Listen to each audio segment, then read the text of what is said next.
Hi my dear subscribers and viewers. இன்றைக்கு நம்ம என்னது போய் பார்க்க போகிறோம்டா, யூஸ்வலாக நம்மளோட லைஃப்பில் நடக்கிற சில விஷயங்கள் தான். டெய்லி நம்ம செய்கிற ஒரு விஷயத்தை பற்றி தான். நித்திரை அண்ட் கொட்டாவி இரண்டு ஏன் நமக்கு வருது, எதான வருது, யாருக்காச்சும் தெரியுமா? இல்லை.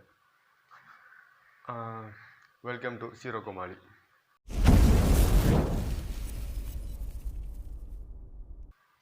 வாங்க வீடியோக்குள்ளே போகலாம். நம்ம லைஃப்பில் நித்திரை வருது, கொட்டாவி விடுறோம். இப்போ நம்ம யூஸ்வலாக கொட்டாவி விட்டோம்டா, பசிக்கு வர கொட்டாவி, திரும்ப நைட்டில் விட்டால் நித்திரைக்கு வர கொட்டாவி. எப்படி தெரியுது, எதனால தெரியுது? இப்போ நம்ம 21 செஞ்சுரியில் வாழ்ந்துக்கிட்டோம், அதாவது 21வது செஞ்சுரியில் இருக்கிறோம். இன்றைக்கு வரைக்கும் எந்த சயின்டிஸ்டாலேயும் சொல்லலாம் இதனால தான் நமக்கு நித்திரை வருது, இதனால தான் நமக்கு கொட்டாவி வருது. கிட்டத்தட்ட ஒரு நம்மளோட பழங்கால மனிதர்கள், பழங்காலம் தொட்டு இந்த 2021 வரைக்கும் நம்ம நித்திரை கொள்கிறோம். ஏன் கொள்கிறோம், எதுக்காக கொள்கிறோம், எதுவுமே தெரியாது யாருக்குமே. ஆனால் எல்லாரும் தெரிஞ்ச ஒரு விஷயம், நம்ம களைப்பை போக்குறதுக்காக மட்டும்தான் நித்திரை கொள்கிறோம்ண்டு. பட் அது இல்லை ரியல் ரீசன். உண்மையான ரீசன் நித்திரை எதனால் வருது, யாருக்கு வருது, எப்படி வருது, யாருக்கும் தெரியாது. சயின்டிஸ்ட் ஓ டாக்டர்ஸால் எதுக்கு பதில் சொல்லலாம். யூஸ்வலாக பார்த்தீங்கன்னா யானை எடுத்துக்கொண்டீங்களா, எலிஃபெண்ட் யானை எடுத்துக்கொண்டீங்களா, யானை ஒரு நாளைக்கு 3 மணி நேரம் மட்டும் தான் நித்திரை கொள்ளுது. அதே ஒரு ஜிராஃபி எடுத்தீங்கன்னா, ஜிராஃபி அந்த பெரிய ஜிராஃபியே 30 மினிட்ஸ் தான் நித்திரை கொள்ளுது. ஆனால் நம்ம மனுஷனாகி நம்ம ஒவ்வொரு இதுக்கும் வித்தியாசப்படுறோம். ஒரு மனுஷன் 6 மணி நேரம் நித்திரை கொள்கிறான், இன்னொரு மனுஷன் 8 மணி நேரம், ஒரு மனுஷன் வாழ்நாள் ஃபுல்லாகவே நித்திரை கொள்கிறான். இப்படி நம்ம மனுஷனுக்கு மனுஷன் நித்திரை டிஃப்ரெண்ட் படுது. அந்த உறக்கம் எதனால் வருதுன்னு எந்த டாக்டர்ஸாலையும் சொல்லலாம், எந்த விதமான ரிசர்ச், அதாவது ஒரு என்னன்னு சொல்கிற டாக்டர்ஸாலேயே சொல்லலாம் அது ஏன் வருது நித்திரை.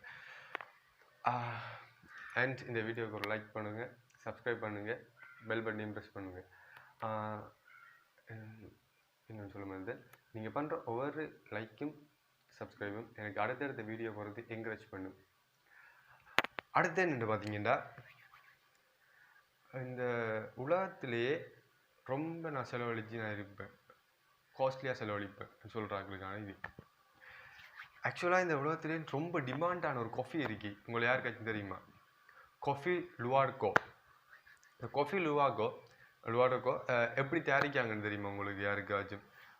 இதை பார்த்தீங்கன்னா இந்த காஃபியை பற்றியே காஃபியே மறந்துடுவீங்க நீங்கன்னு சொல்லலாம். இந்த வீடியோக்குள்ளே சொல்கிறேன் இந்த காஃபி எப்படி தயாரிக்கிறாங்கன்னு.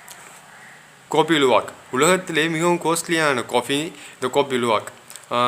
இந்த காஃபி லுவாக்கோட ப்ரைஸை பார்க்குறதுக்கு முதல் இந்த மாதிரி காஃபி லுவாக்கை எப்படி மேட் பண்ணுறாங்க, தயாரிக்காங்கன்னு பார்ப்போம்.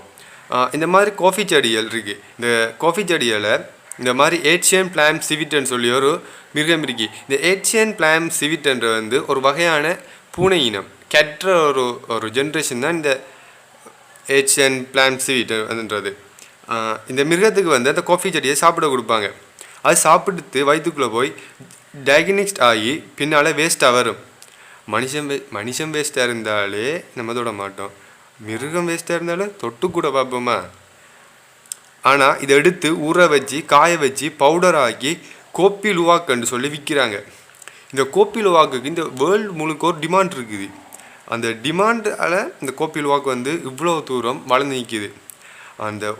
இதில் இன்னொன்று மிகப்பெரிய விஷயம் என்னென்னா, ஒரு கோப்பி கப்போட விலை 451 மலேசியன் ரிங்கிட்.